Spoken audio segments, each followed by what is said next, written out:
Welcome to Concepts in American Government at Mesa Community College. This video explores the public policy process in American government. When we talk about public policy, we're talking about any action or inaction of the government on a problem or issue of concern to the public. So that means when the government decides to do something, that decision is public policy. And when the government decides not to do something, that also is public policy. One definition of politics is that it is the determination of who gets what, and then many add the added statements on that of who gets what, how, where, and when. Those decisions, that the allocation of public resources is the process of public policy making. And so the question to ask yourself is, who gets to determine whether something really is a problem or an issue of concern on the public? How is the public agenda set?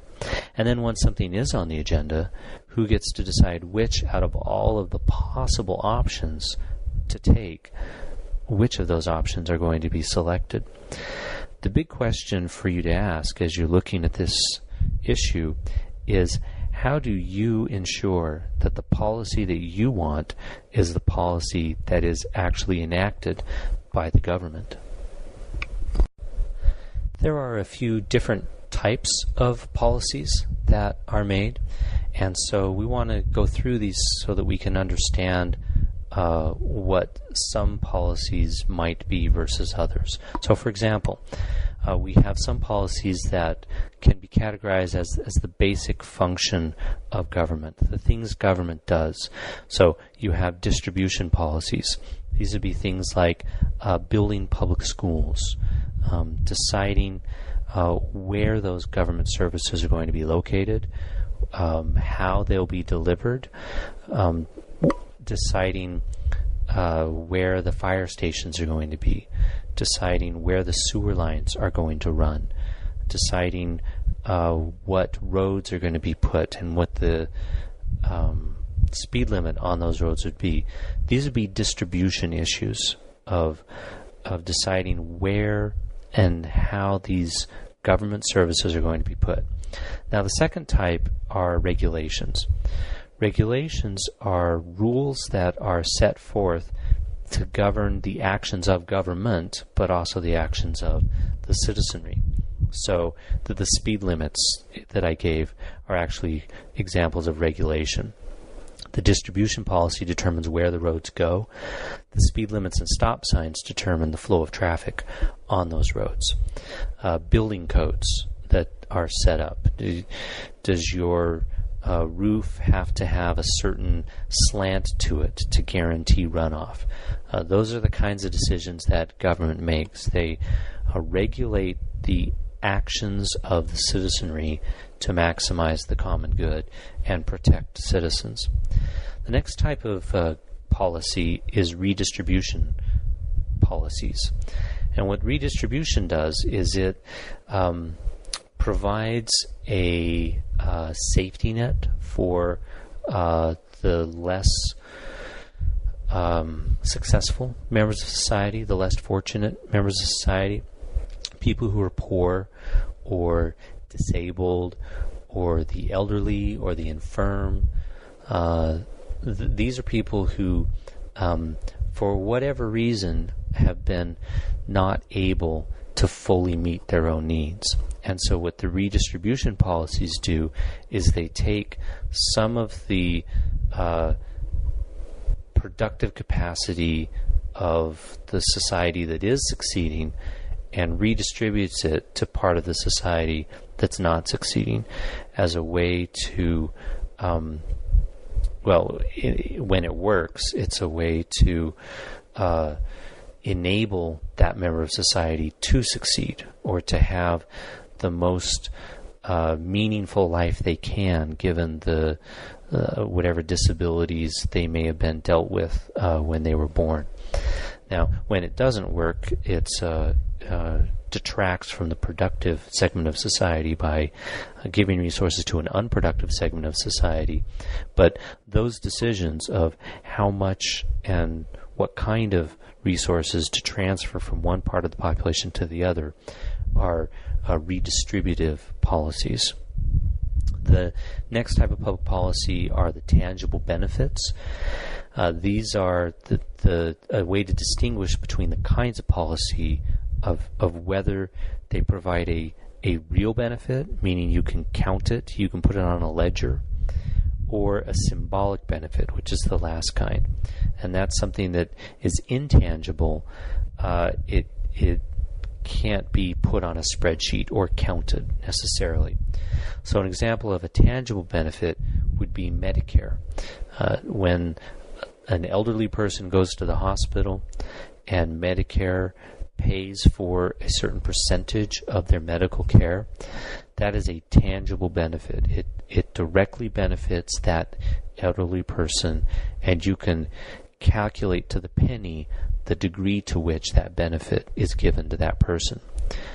On the other hand, the symbolic benefits are intangible, and so they're things like maintaining a national park system.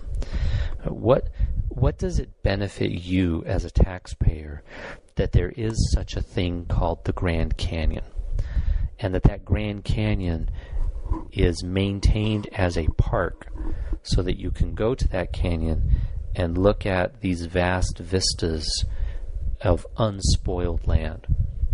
What is the value of that to you as a citizen?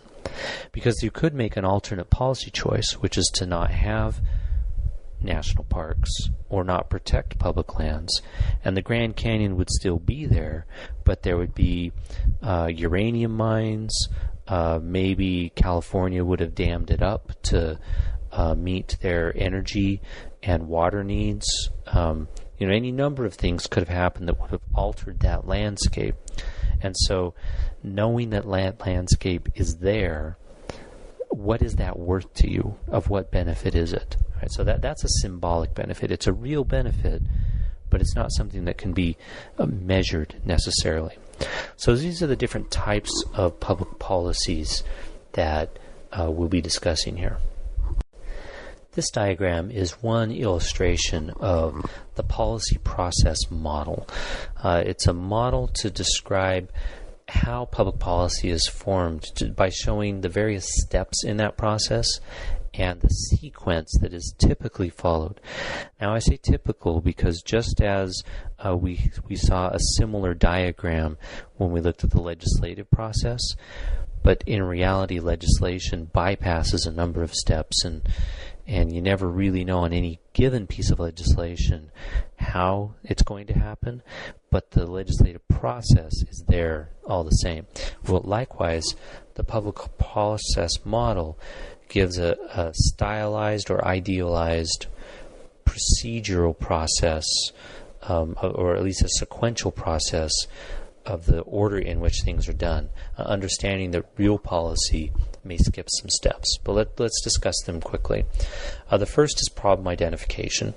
That is where a policymaker or a citizen identifies a problem and says, there ought to be a law, right? We've got to do something about this. Once a problem has been identified, the next step is agenda setting. How do you convince policymakers that this problem is important? There's no shortage of problems in society, and yet there is a shortage of resources. And so policymakers have to prioritize. They have to decide which problems will get attention and which problems will be put to the side while the more urgent problems are getting attention. If there's a problem that you're passionate about, the agenda setting is an important part of this process, because you have to elevate the salience, the importance of your problem, so that it draws the attention and the resources of policymakers to address that problem. The next area is solution formulation, and that is simply a fancy way of saying figure out how to solve the problem. Every problem has its own unique set of circumstances, and there's always going to be more than one way to address that problem. So there will be a variety of solutions that are offered, and likewise a diversity of opinion on which of those solutions are going to be chosen, which one are the optimal solutions. And so this solution formulation process, or part of the process, can be quite lengthy, because this is where consensus is reached or lack of consensus is reached. This is where the arguing takes place over which solution is going to occur and what the best solution might be. So it is formulating a solution to that problem is this part of the process. The next step is the legitimization of those solutions. Because if you've got a problem in your house and you decide that it's an important problem and you figure out how to solve that problem, you can just solve that problem because it's in your house. But as soon as it's a community problem, you have to find a way to legitimize your preferred outcome. Let's say, for example, that the playground equipment in my neighborhood play area has been deteriorated. There's been vandalism or the sun or whatever. It needs replaced. Well, I might think that's an important issue because I want my kids to be able to play in a safe playground. So I'm going to bump that on pretty high on the agenda. And I've got a good solution. I found a cheap, durable playground equipment that the kids like, and I want to put that in. Now, I could just go buy the equipment and, in the middle of the night, tear out the old equipment and put in my own equipment and bolt it down and walk away, problem solved. Well, that sort of vigilante solution is not going to work. There are some members of the community who might appreciate that somebody just took care of it. But there's going to be other parts of the community that will be quite upset because maybe they wanted a different playground, or maybe they liked the old equipment, or maybe the playground equipment you put in is not safe in their estimation. You can't just do things because you think it's the right thing to do.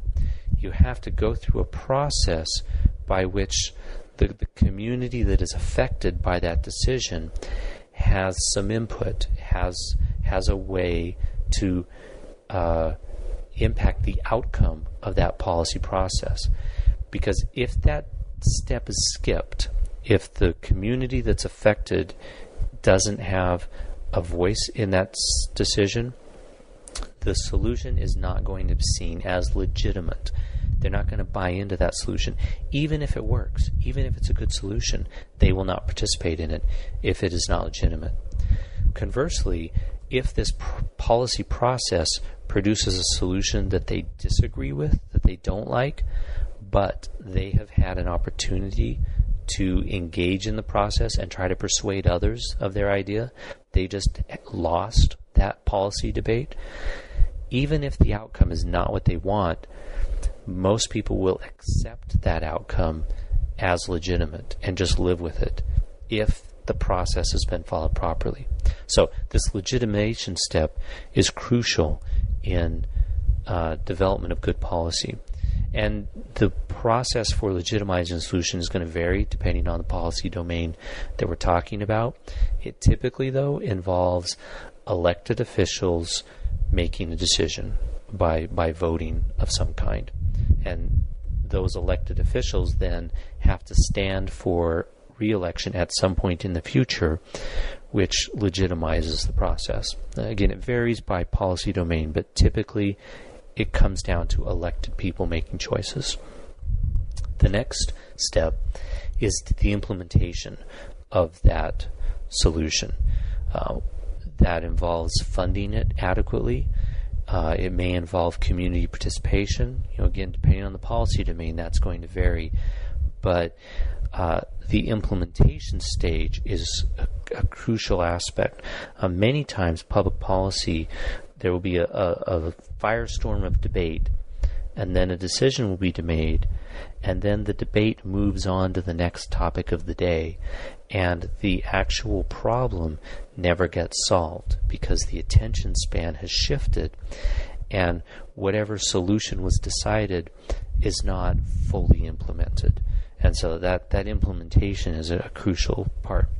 Finally, the last step is analyzing the effectiveness of that solution. It may be that it seemed like a good idea at the time, but your solution just didn't work. Maybe there was an unintended consequence to your solution. Maybe the environment has changed in some way. The circumstances are different to where that solution is no longer appropriate. So this analysis of the effectiveness of the solution is an ongoing process. And what typically happens, and I have not drawn a line between these boxes, but analysis almost always will identify a new problem. And the process then starts over again in a cyclical way. This video is brought to you by Dr. Brian Dilley. I'm a political science professor at Mesa Community College, one of the 10 schools of the Maricopa District.